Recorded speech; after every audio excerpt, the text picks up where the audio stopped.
over yesterday and today, we're taking part in a program called Every 15 Minutes. And the point of this program is to demonstrate to you, the juniors and seniors at Moorhead High, the dangers of drinking and driving. And it kind of goes beyond that too. It just kind of goes to reinforce the importance of making responsible, important decisions. As you guys enter a really important time in your lives with graduation and prom and going to college and just all the fun stuff that comes with it. Sometimes that fun stuff can lead to poor choices, and sometimes those poor choices can compound into even more poor choices that could have deadly consequences. So we put this program on because we want you guys to understand that you can be the voice, you can be the difference, and you can stop a serious accident from happening. This program started in 1999, where the statistics were once every 15 minutes in the United States, somebody died from an alcohol-related crash. Luckily, we've made some improvements. It's not great yet, but it's down to 1 every 50 minutes. And that's over a 17-year time period. So how that happens in our job, I guess, we look at 3 different E's. There's the enforcement, which is us pulling people over and arresting them for breaking the law. That alone is not going to stop drinking and driving, okay? The other E is engineering. If you guys drive down 94, you see those pillars in the median. That stops cars that veer off the road from crossing into oncoming traffic. It's a great tool, but that alone is not going to stop these problems from happening. It's not going to stop these deaths. But the education, which is the third E, which is why we're here today. That is the most important, and that's why we're seeing less and less people driving drunk on the roads. We're seeing our statistics steadily decline over the last decade because we're getting the word out and we're sharing these messages. And you're going to hear a message from a very strong young lady later in this program. By her having the courage to come out and share a very personal story that maybe you can take something away from and just keep that tucked away in the back of your mind, so when it comes to a time where you can stop something from happening, you have that courage to speak out and you're able to stand up and do something. So the components of this Every 15 Minutes program, you see some of your peers up here on stage. We started talking to them last November, and we asked them if they would be interested in helping out with this program, and for a lot of them, they kind of knew that something like this happens because we've been doing this for, my goodness, 8 years now. This is the 5th time we put this on, and so they knew something existed where they could be a part of it, but they really didn't know what they were getting into. If you ask them now, it's quite intense. But we've been working for the last 6 months to put this program on, and it involves, some of you were in class. Who was in class when the Grim Reaper and the officers came in yesterday? Raise your hand. Okay, so we got a good chunk of you, but a lot of you guys didn't see that. Who saw the students standing in the old commons holding their obituaries? Good, but a lot of you did. So the purpose of that, the obituaries that they're holding right now were what we read in the classrooms, and that's just so you guys who sit next to these students every day in class, when you hear their obituary being read, it kind of humanizes it. Even if you didn't know the person that was sitting next to you very well, you knew of them. And to hear their personal story and to hear how much their life affected other people around them, it's kind of a sobering moment. And I saw a lot of the faces change. When we walk in, it is kind of goofy. We got an officer dressed as the Grim Reaper, and it's kind of a little cartoonish, and it's a little morbid coming in and reading your friends' obituaries. But to watch the mood change in the room and to watch you guys kind of react to that, we're hoping it had an effect. So that's the first part. The second part is we do a mock crash, and we weren't able to do that yesterday because of the rain. We didn't want you guys standing out in that drizzly rain, 40-degree weather. Just obviously wouldn't have been fair to you guys. So we did cancel the mock crash, but the purpose of that is to show you a 30 to 35-minute real-time simulation of a motor vehicle crash. You guys have all seen like cop shows on TV or any other kind of show where they have like a motor vehicle crash, right? And then everyone's running to the scene, everyone's helping, and then they go to a commercial break and they come back and that person's in the hospital, right? It took like a minute and a half. Well, maybe like 3 minutes with the amount of commercials they try to cram into TV shows these days. But that's not real life. Real life, you are very lucky. If you're in a crash in town, in Fargo-Moorhead, with Sanford and Essentia in town, you're lucky to get to the hospital in 45 to 60 minutes. If you are in a rural crash with Lifeline, AirMed 1, excuse me, with the helicopter bringing you and everything, you have about 60 to 90 minutes. Think of the internal injuries, think of all the damage that can be done while you're sitting waiting to get surgical medical help. anything beyond your basic first aid. So we put on that crash not for entertainment value, we put on that crash for an educational component. So you hear the 911 call, you see the damage of the crash, and you sit and you wait for 3-4 minutes until the police get there, because we can't just beam all across the city. We have to, we have to drive, we have to get there, the fire department has to get there, ambulance has to get there. And it takes a long time for that to happen. So to actually see this mock crash and see how long it takes, is kind of an eye-opener for that as well. So that's the second part. The third part doesn't involve you guys. It involves these brave students up on stage here. We take them overnight because after they get taken out for the living dead, we don't let them have any contact with you guys. The most contact they had with any of you guys was out in the halls when you passed by. And that was to kind of have this ripple effect amongst their peer group and kind of have it spread throughout the junior and senior class of you can't get a hold of them. We take their cell phones, which is very traumatic if you ask any of them. They will get them back, I promise. But we don't let them have contact with their family or with their friends or anything, because even just in this day and age, to go more than an hour without getting a hold of somebody that you're used to getting a hold of, it's hard. It's the society we live in right now. In fact, I just had to text my son about something to come pick something up in the office, and without being able to do that, it kind of would have thrown the day into a tailspin. So the modern technology is great, but we rely on it so much. And for them to be able to be willing to do that, to go 24 hours without contact with friends and family, was a big component of it. And then the final part is what you're here today now, just to hear some messages and to hear some different stories from some of the students and some other people that just kind of hopefully help educate you guys and make you ready to go out in the real world and make some good decisions. So what we do every time we put this on, we get the assistance of MSUM. They have a great video department, and they have helped us since we started this in 2011. And this year, MSUM student Breck Stutz put together a video that is intended to show you what happened before, during, and after the crash, because it's not just what happens right away at the crash scene. It has an impact on so many different people, from your first responders to your hospital staff to the justice system to the family members. There's a lot of different moving parts and a lot of different people affected by these decisions. So he put together this video we're going to show you, and then we'll go on from there. If you guys want to grab your seats.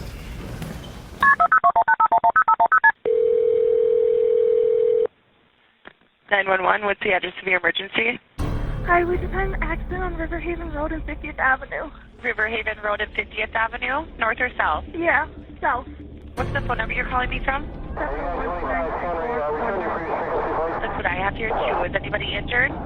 Yeah, 2 people are unconscious and 1 person cut his head open. Okay, 1 second while I get you some help started. I'll be right back with you. I have help on the way for you.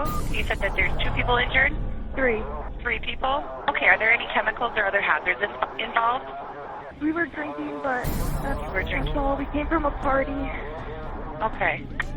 Just 1 second, I'll be right back. Okay, we have help on the way there. If anything changes, just call us back. That night, it all started when we were at a party for our prom night.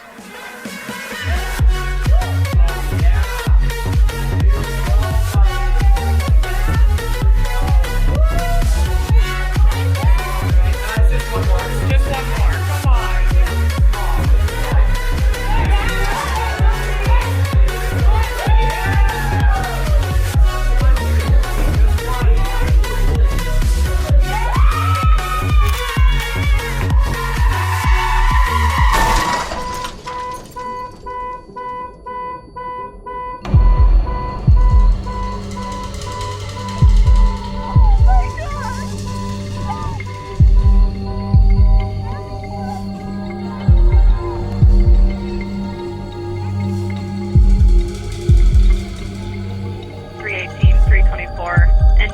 Rescue 2 and 600 respond to an injury accident at Riverhaven Road and 50th Street South in Moorhead.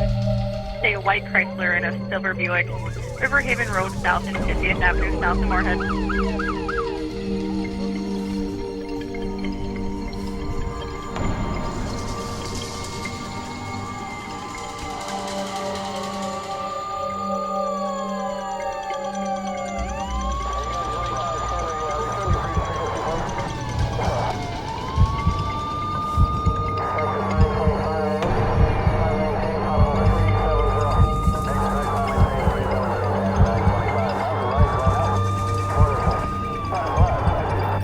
The court calls the case State of Minnesota versus Sterling Hafey. Mr. Hafey, you stand accused today of 1 count of criminal vehicular homicide, 2 counts of criminal vehicular operation, DWI, and underage drinking and driving. Your Honor, the state's recommending a sentence at the high end of the guidelines. This is a case where the defendant was driving at high speeds. He was highly intoxicated with an alcohol content of nearly twice the legal limit. He was on a rural road and he got in a head-on collision with another vehicle. 1 person's dead, 2 are critically injured, 1 had to be life-flighted to a nearby hospital.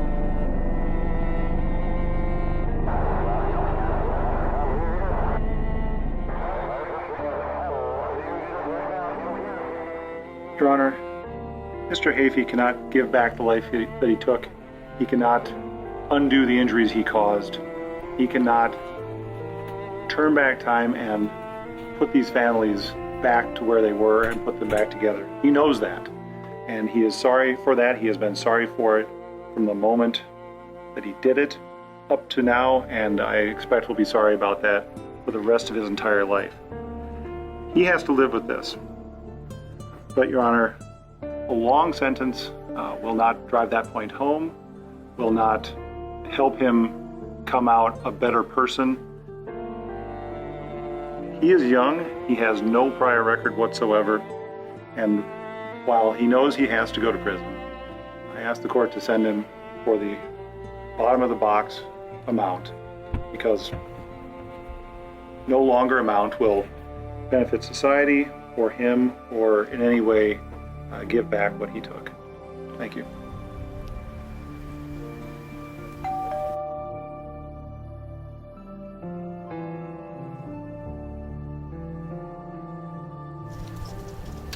Officer. Hi, Sergeant Castoris, the Moorhead Police Department. Mind if I step in for a second? Yeah, come on in. Thank you.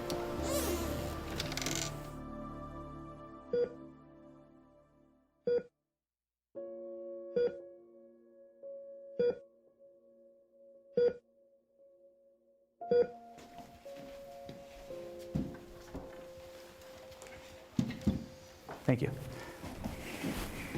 There's really no easy way to say this, but Scotty was involved in a motor vehicle accident today. And Is he okay? I'm sorry to tell you that he has passed away from injuries involved from that crash.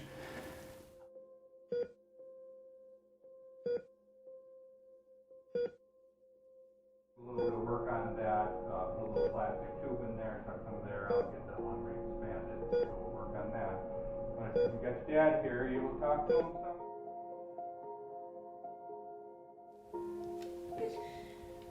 Right now, like I said, the ones that were injured are at the hospital. Scotty has been taken to a Wright Funeral Home, and we can contact them and work with them for any kind of arrangements. Is there anyone I can call for you, or anything you need at this time, or you want to call some family? Yeah, we'll make some. Okay. Yeah. Okay. The court will now move to sentencing. Mr. Hafey, this is a tragic incident. There are no winners, only losers. As such, the court hereby commits you to the custody of the Commissioner of Corrections for a period of 60 months. You will be remanded forthwith.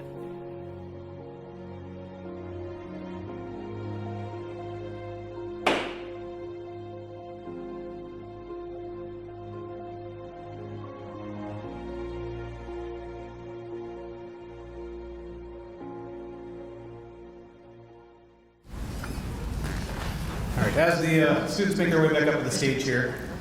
Yeah, you can clap. Well done, wasn't it?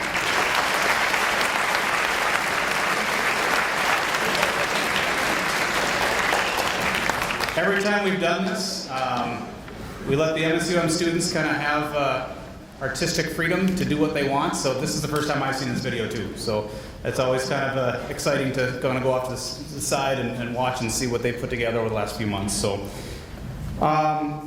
last night when we had the students kind of sequestered at the hotel away from their friends and family, we asked them to take a few minutes, it turned out to be about a few hours, and write some letters to their family. And there's no rules to this letter. The only thing that has to happen is it has to start with, "Dear Mom and Dad, today I died in an alcohol-related crash and I never got to tell you." And the purpose of that letter is to just have time to sit and reflect on what if. What if I made that choice? What if I didn't stop that person from driving when I knew they were drunk? What if I didn't take their keys? What if I chose to drive after I've been drinking? And we have a couple students that are brave enough to share those letters with you. First, we'd like to invite up here Emily Meyer and her father Brian Meyer and mother Heather Arnson.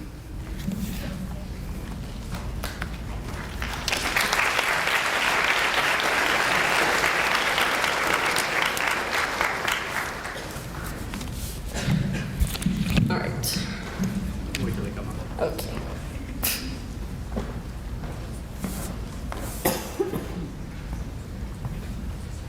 Dear Mom, today I was killed in an alcohol-related car crash. There are a few things I didn't tell you when I was still on Earth living with you. First, I want to tell you that I regret not saying I love you back every time that you said it to me first. I want you to know I actually loved you more than you could ever imagine.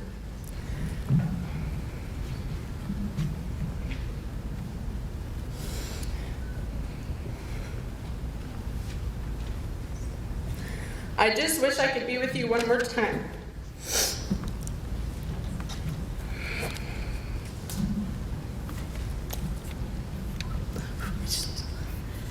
I'm sorry. There were many times when I was very short with you, and I just wish I wasn't such an uptight person. Looking at it now, I regret not being more patient with you, and I wish I would have just calmed down and relaxed in certain situations. I don't want you to be sad and cry a lot because I'm no longer with you. Instead, I want you to put a smile on your face and take care of Grace and Andy. That's my brother and sister. Please try not to cry because I don't like watching you be sad. But if you ever feel lonely or miss me, just go get a smoothie because that was one thing that would always make me happy. I want you to know that I made it to heaven and I am watching from up here. Please cheer on the kids' sports events for me, and I wish I could just be with you one more time and wrap my arms around you and hold you. I am so sad that I didn't get to give you one last goodbye before I left. I love you.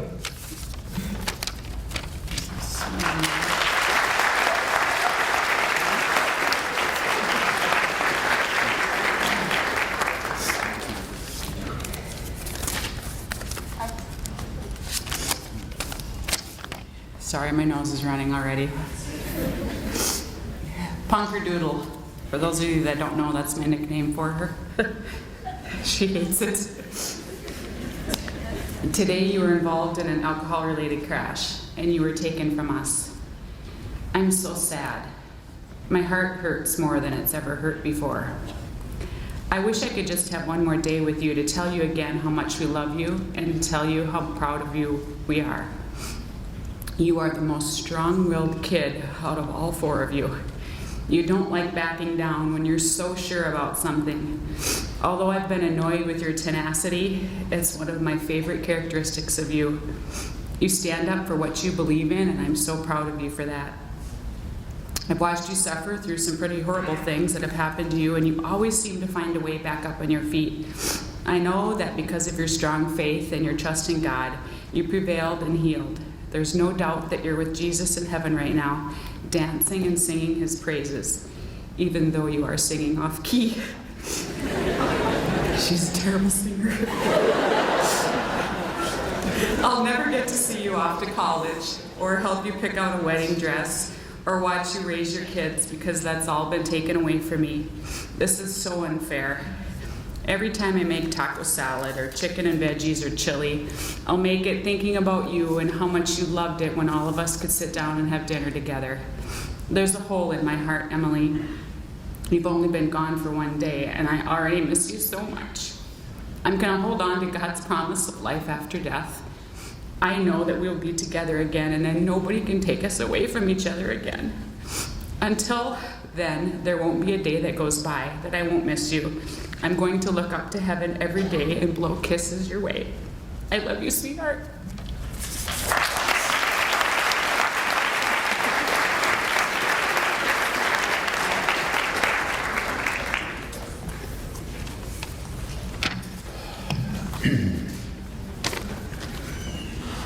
I got a letter from Emily too, but having her read one is enough.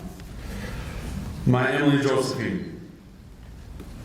The day a daughter is born, a father holds her tight and instantly becomes nervous that he won't always be able to protect her. Protect her from bullying, judgment, injuries, predators, pains, and all the evil in the world. And yet, despite me not being able to do any of that, you have become the most beautiful, strongest woman I know. Your faith, your humor, your inherited laugh twinkle in your eyes cast more light and warmth and love over all the darkness in the world. And now you are gone. As all parents did yesterday, I struggled with writing this, so I played your favorite song and prayed for a little strength. So I continued. I can only imagine you skiing in the heavens and helping others who are scared to ride the lift or terrified to try a new hill or mountain. I can only imagine you playing card games with your maternal great-grandma Emily and your maternal great-grandma Josephine, and telling them, or them telling you, how proud they are of you and what you've become. I can only imagine you writing a book in your own unique style that challenges the reader to be a better person, student, parent, child, teacher, and a Christian. I can only imagine you playing the ha-ha game with Uncle Phil and others who saw your radiant love. I can only imagine you asking God why OCD is not spelled in alphabetical order. I can only imagine you eating Oreo ice cream for lunch and Tea-Berry for supper, inviting more and more people to join you for a treat. But your impact will live on. Through your brothers and sisters, your moms and dads, and many, many people you have touched. I miss you more and more each minute. Today I made your bed as the corner was not perfect and one pillow was at a slight angle compared to the others. When you were 9, you got your first phone. Don't judge me.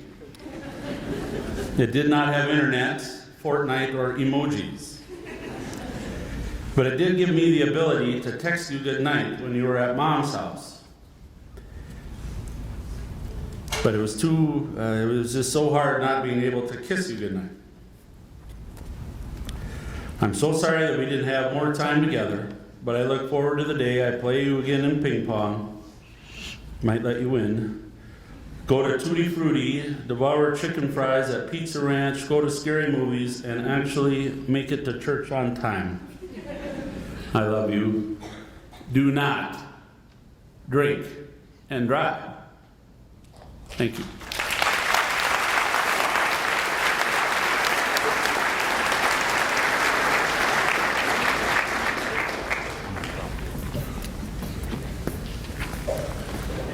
And then I'd like to invite Haley Steffes and her father Scott.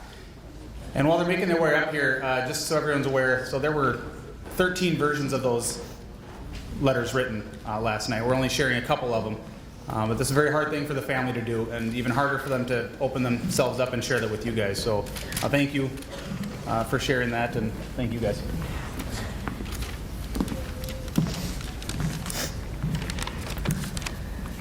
Dear Dad, today I was killed in an alcohol-related crash, and because of that, you will never see me graduate high school or college. You will never see my first classroom when I become a teacher. You will never walk me down the aisle, and you will never get to hold my future children. I didn't get to tell you this, and I would just like to thank you for being the absolute best dad ever. Thank you for coming to all my dance and other sporting events, and for always telling me that I should have kicked a little higher or I should have turned a little better after every performance. Thank you for always filling my car up with gas and for teaching me how to drive. I'm so thankful that I have such a patient dad like you that'll drive the boat for hours as me and my friends tube, ski, or kneeboard. Thank you for always digging my snowmobile out of snow when I always got it stuck. I'm so thankful for all of our vacations spent at the lake and on vacation. I love all of our family memories. I will always remember my childhood moments when I would watch you play Halo, when we'd spend time at home while you worked nights, swimming with you and when you'd throw me up in the air, four-wheeler rides, scuba diving, camping and playing games, at dog trials when you let me give Indy his toy. How cool I felt when you came to my school in your uniform, supporting you in your campaigns, and so much more. I appreciate when you would go to work extra early just to go to my events, and when you'd make time to come see me even when you had to go to work. I'm sorry for all the times I've been sassy or rude. I wish I could take it all back. Thank you for supporting me through my anxiety. You are strong and you taught me how to be strong. I will always be your little girl.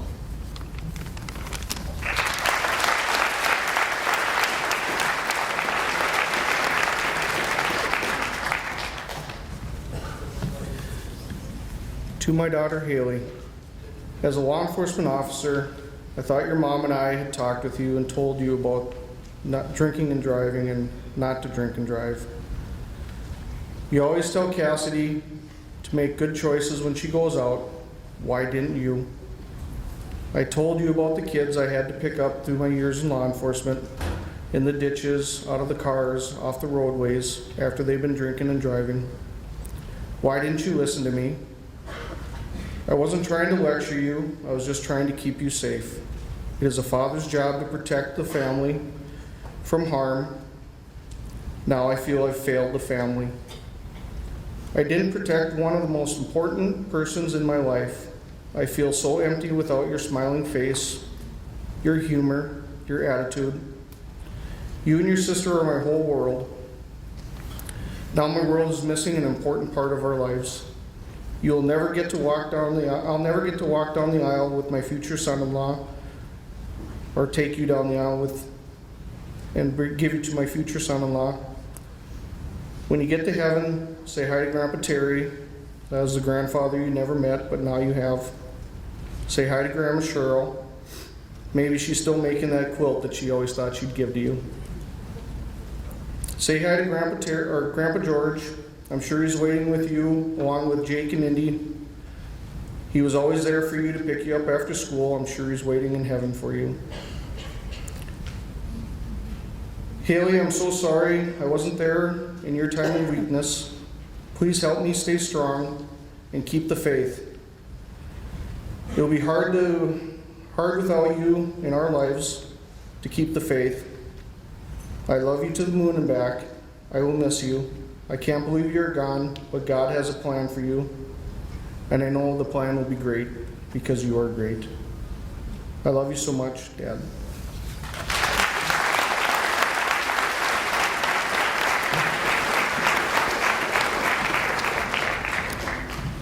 So in 2015, Haley's sister Cassidy went through this program, and when they were writing their letters last night, she actually wrote one to Haley. And she can't be here this morning, but we asked, Stepha's family asked Officer Schultz to share that letter with you. It's just another perspective on this from the eyes of a sister.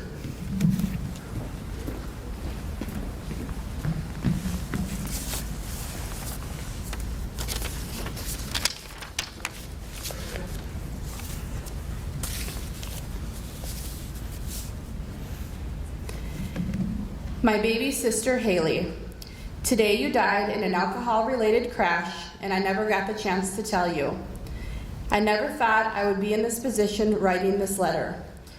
I always thought I would be gone first, and I would never have to know what my world was like without you in it. It isn't as bright, and it isn't as happy. You are truly my best friend, and without you here, I don't know what to do with myself. I miss texting you random crap and keeping up with your life through your Finsta. All your random thoughts always made me laugh and told me what type of mood you were in. I love that. I can't believe we only got 2 shifts at the Dairy Queen together. Most of the girls hardly even got the chance to know you and your sassiness yet. They call me sass, but I think they would change their minds about me being sassy if they met you. I never got to tell you how much of an impact you've had on my life, how you've taught me to love and care for another person besides myself. You taught me love and compassion in so many ways. I know we always fought, but I loved you still and always will. You pushed me to be a better person. You pushed me to be more outgoing in every way you could. You pushed me to be smarter and kinder to everyone around me. It was you that has shaped me into the dancer I am. Without my little sister stepping on my heels and doing skills better than me around every corner, I had to push to get better. I had to push out of my comfort zone and grow as a dancer, as I wouldn't have done that without you. My favorite memories are of all the years of driving to and from dance practice and ranting about anything and everything. You are the only person I will ever like to discuss dance with, and I will miss that. Those are truly the years we became close as we are, and I will forever cherish them. I love bragging about you now. Every chance I get to brag about you in the highlights. Every chance I get to brag about you in general. You amaze me in everything you do, and I love telling the world about it. I talked to you going through my recruitment process in hopes that the people would see that since I had such a good relationship with my sister, I could have a good one with other sisters too. But in reality, no sorority sister will ever compare to you and the relationship we have. I wanted you to join Theta so you could experience with me as well. I know you would do great things for the chapter.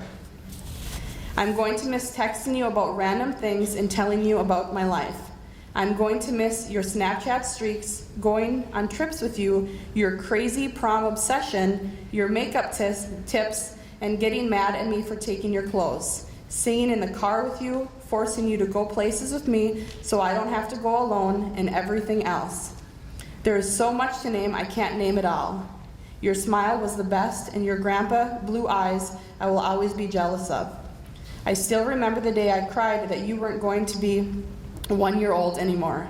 You always have been so important to me. You have left an impact on every single person you have met. Your friends aren't going to be the same without you, and neither will our family. There is so much more I could write and say, but at the same time, this puts me at a loss for words.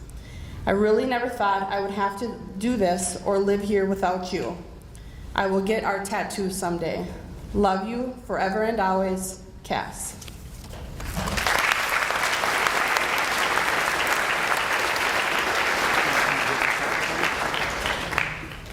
All right, and those letters, I mean, they could be about any one of you in the audience. And I pray that doesn't happen, and I hope that you do what you can to make sure that doesn't happen.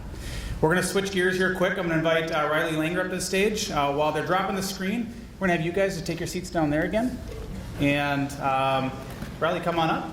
And she's going to share her experience. She is a junior at MSUM, and the first... She's got some friends here. And the first time she spoke 2 years ago, she did it as a freshman. And it was pretty intimidating to stand up in front of everybody, but she did a great job, and she's just going to share her message with you now. We're going to move the chairs here real quick so you can stage to water.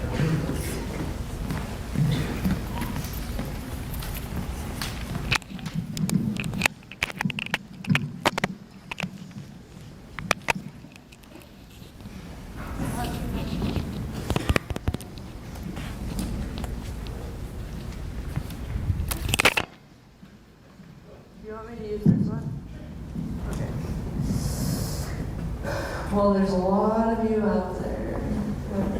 Well, like Scott said, my name is Rylie Langer. I am a junior at MSUM studying social work and criminal justice. I plan to graduate next spring. My plans after graduation is hopefully attend grad school for social work. So, to start out my presentation today, I'm going to show you a 6.5-minute video that I made my freshman year of college.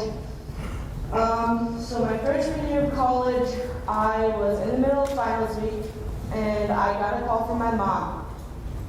And she said, Tyler is being ambulanced to St. Cloud. His lungs collapsed. This was after his accident. She said, "Do you want to go?"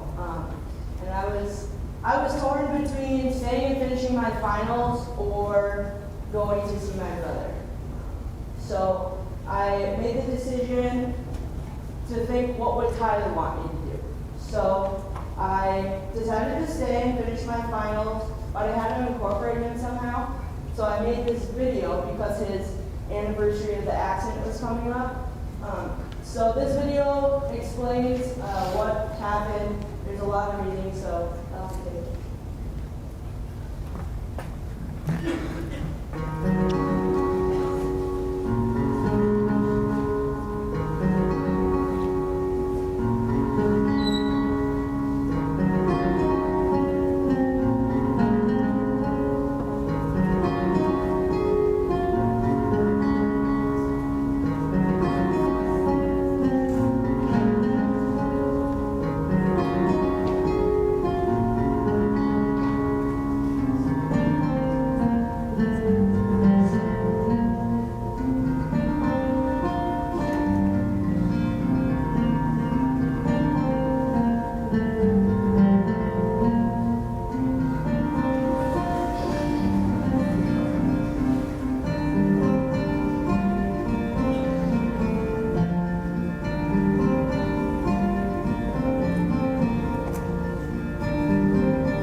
probably watched that video 100 times since I've made it, and it never gets easier.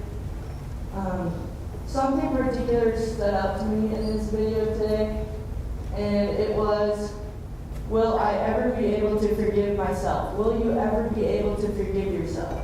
Now, I want you to do something. I want you to all close your eyes for a second. Now, I want you to imagine the most important person in your life.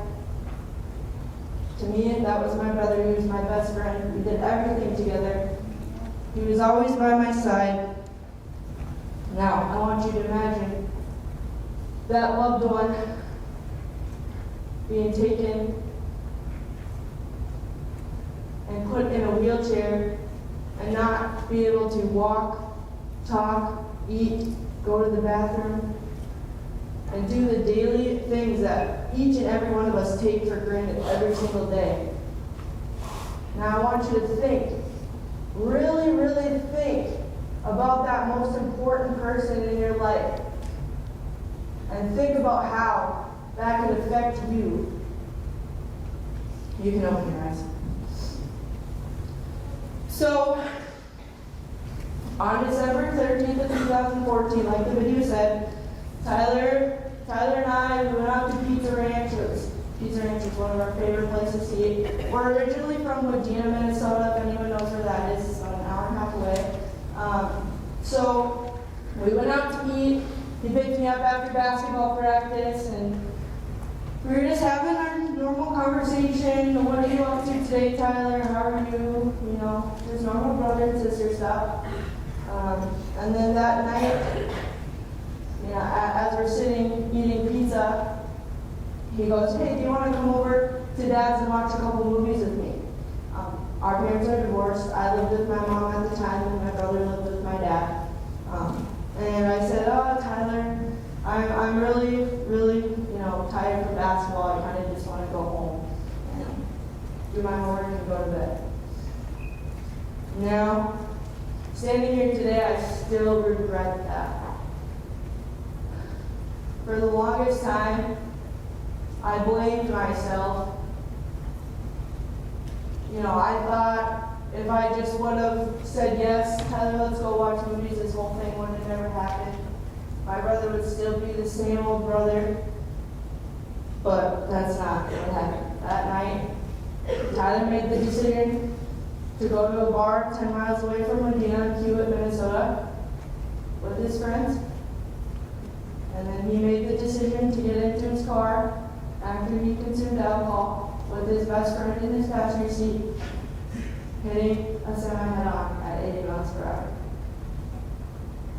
His best friend, gone. My brother, the way he is.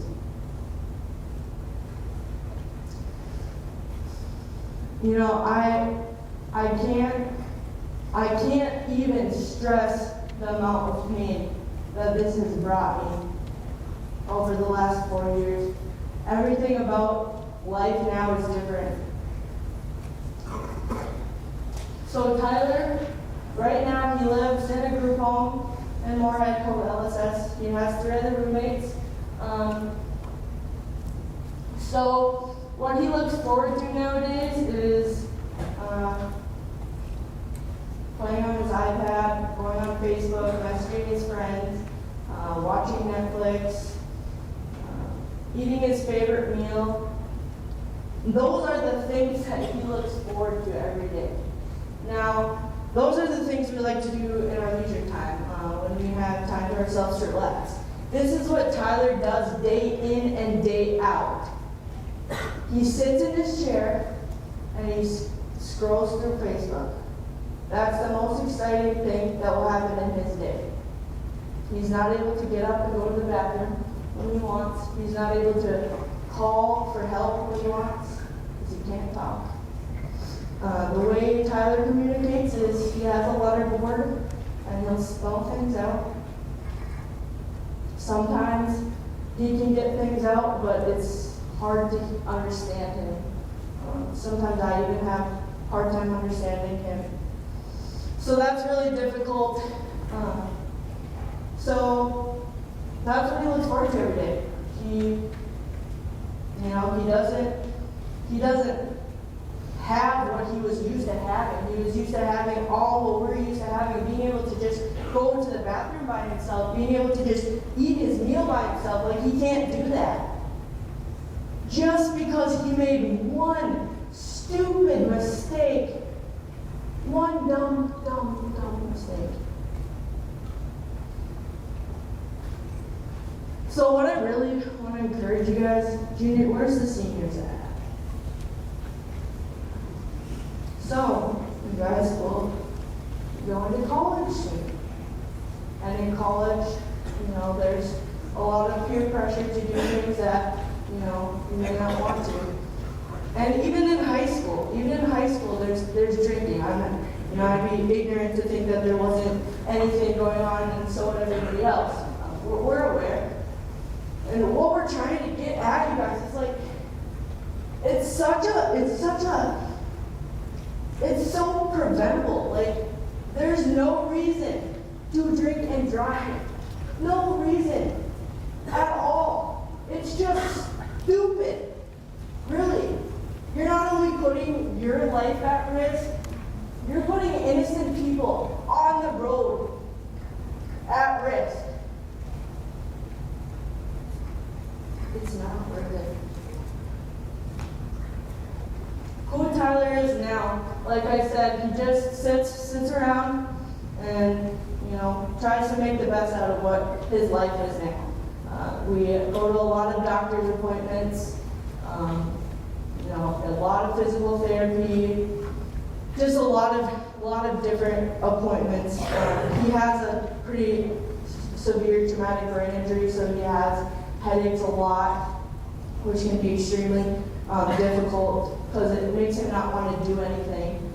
He's just so exhausted, and he doesn't want to do anything. He doesn't want to do any activities because he's in so much pain.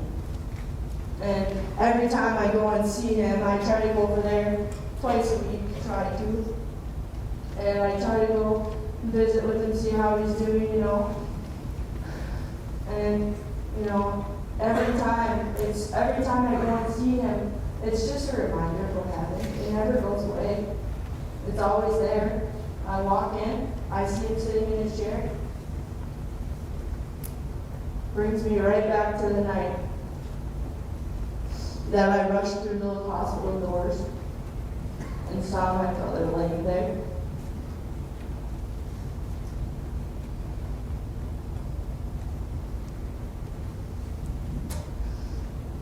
I've been doing this for so long. It's just like, I want you guys to take what you've learned the last 2 days and really think about it. This changed my life. My life will never be the same again. I'll never have my other brother. What people fail to realize is, yes, my brother made it through the accident. But he's completely different. Nothing about him is the same. He remembers everything from the past. I explain it to people as he's stuck in a body that just doesn't work for him. So he knows people, he remembers events in his life from his childhood. He's just stuck in a body that doesn't work. He is only able to use one hand, his right hand. His left hand stays like this because he had a stroke. He's unable to use his legs at all. And that's just one hand he has to use. Otherwise, that's it. Now,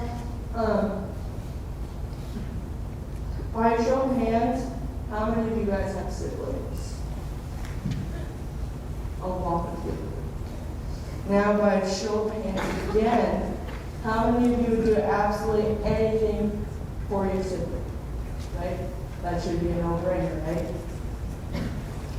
Well, my brother, he was my best friend. Like, we did absolutely everything together. We played video games. We, wrestled in the living room. We did everything. We were just always together. And at a young age, our did get divorced, so that brought us closer together. So given that, after his accident, I felt this new responsibility. I felt that I had to be the strong one for my friends. I felt that, you know, I was the one who had to put on this strong face in front of everybody and, you know, just be that strong person. But one of my professors once told me, crying doesn't make you weak. Crying makes you strong. Because crying, when you're crying, you're physically feeling it. You're physically feeling that emotion. And, you know, for the longest time, I was just like, you know, I couldn't get past feeling like it was all my fault. And given that, I struggled through some pretty bad depression. For the first 3 months after Tyler's accident, he was in a coma in Minneapolis. And then one day, he just woke up and he looked at me, and I could tell that something was going on because his eyes just opened really wide. So I stood up and I looked at him, and he mouthed my name, Rylie. And that's when I knew he's alive, he's not brain dead, he's here. And that's when his eyes widened and he was looking around and did not know what had happened at all. So he looks at me and he goes, "What happened?" So my parents, by my side, made this decision. At the age of 16 years old, I had to tell my brother that he killed his best friend.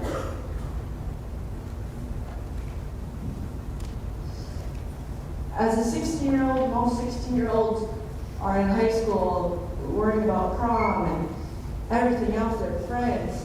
But as a 16-year-old, I was telling my brother that he killed his best friend because of a stupid decision that he made.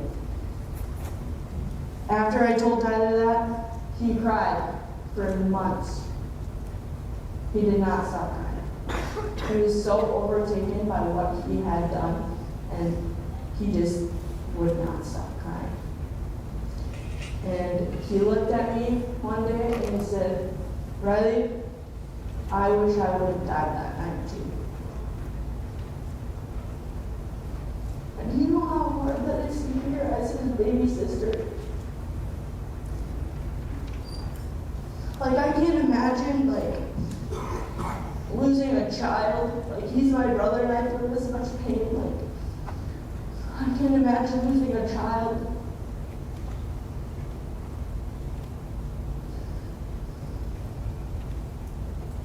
And still to this day, some days he'll message me over Facebook and he'll say, "Rylie, I just can't do it anymore. I just have so much pain.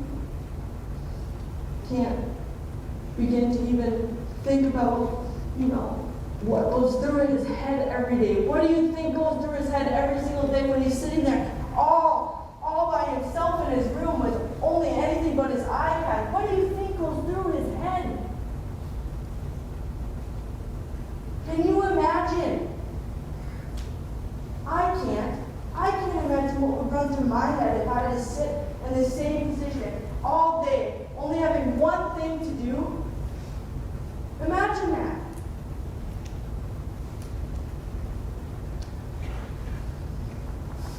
So after for about a good year, Tyler was in the hospital in the cities.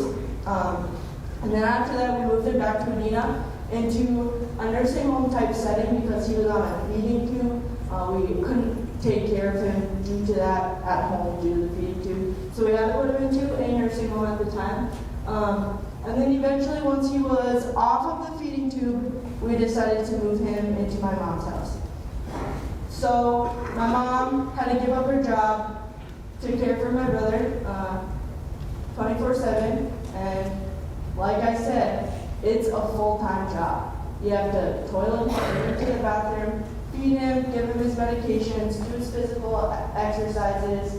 Like, the list literally never ends. Like, you're constantly going, you know, and it's a full-time job. And to have to do that, you know, for your own son, I can't imagine. Like, he's my brother, and it's hard for me sometimes. So eventually my mom kind of got burned out, and so we decided to move him up here to Moorhead, where he could get 24/7 care all the time.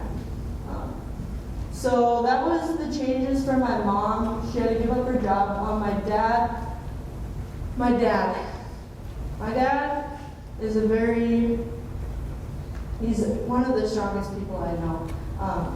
He's an alcoholic. He has had many DWIs himself. So after Tyler's accident, he blamed himself. Like right away.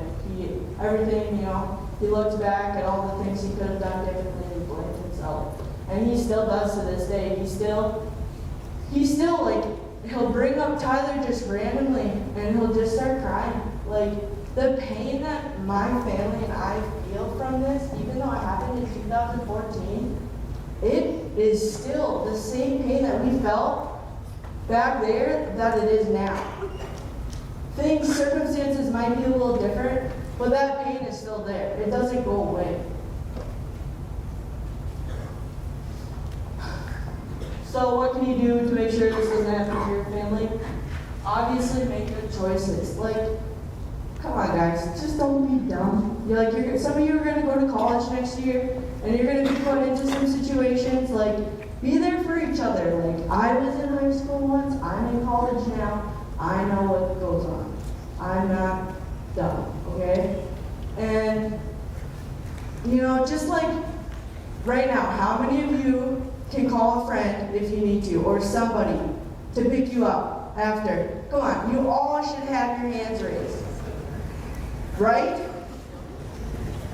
Would your mom rather you call her at 2 a.m. in the morning saying you need a ride?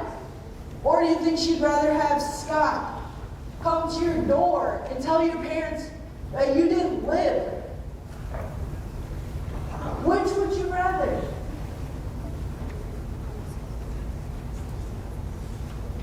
What does Tyler say? So, when I first started speaking, I had a conversation with Tyler and I said, you know, buddy, I really think we should take this terrible thing that happened and try to make some good out of it. You know, and I'm not standing up here to try to make my brother look like a bad person. We're all human. We all make mistakes. But a mistake like this isn't a mistake. This is just being stupid. Just think about it, guys. Like, really think about it. It's so easy to find this over. There's Uber, there's Lyft. Like, there's so many options out there. Like, I do not want any of you on my worst. Like, there's nothing worse than what my family and I have gone through. There's seriously nothing. Changes happen every day. I could get a call in the middle of class saying that my brother is not doing well. I need to leave. I gotta go right there. Because I'm responsible for him. I'm his legal guardian right now. As a 20-year-old in college, I'm my brother's legal guardian. I've had to grow up a lot sooner than I should have. I had to be an adult a lot sooner than I should have. And I don't want that to happen to you guys. It's the last thing I want. So really take in what you've learned yesterday and today, and really, really think. And encourage your friends to do the same too. Because this, I don't want it to happen to you guys. Thank you.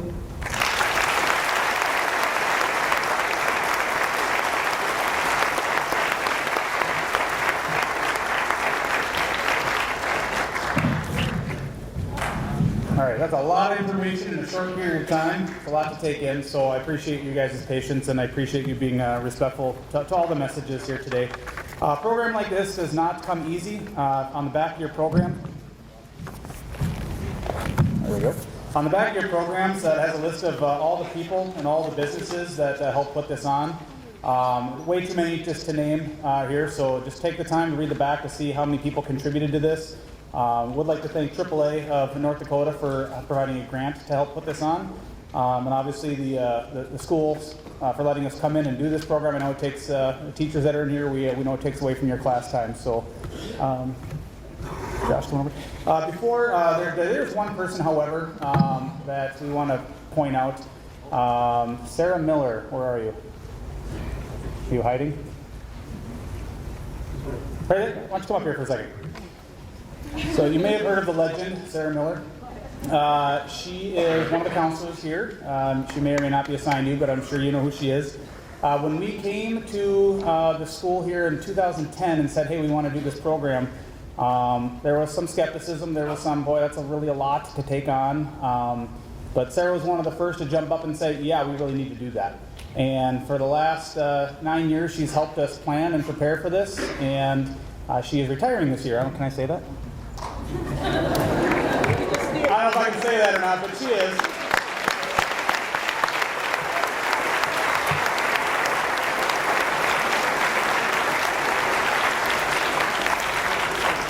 And this is just one of those deals where it really does take a lot of people to put this on, but she has spearheaded it. Every time I've needed something, I usually call last minute, or when I needed something 5 minutes ago, as that's just how my brain works. And she's been there, she's answered the call, she's answered the email, or she's ignored them. But either way, she's been very reliable, and we appreciate it. So on behalf of Moorhead Police Department, we just want to thank Sarah for her time.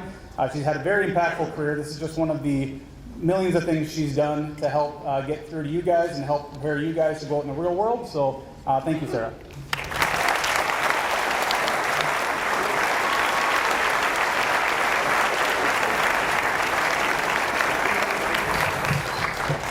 All right, and then we're going to wrap it up. Mr. Haig is going to have a few words for you, but again, you've heard the message over and over again. I think it's been pretty clear. I just want you guys to think about what you heard today and saw yesterday, and Mr. Haig's got a few more words for you.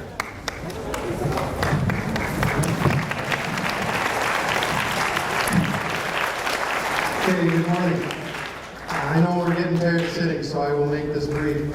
I do just want to say a few things. I've been able to go through this process in actually in a couple different districts. We've done it a few times here at Moorhead. I've also done it in some schools I was in before. I've been in education almost 20 years now, and unfortunately I've had to deal with the real thing more times than I care to remember, to be honest.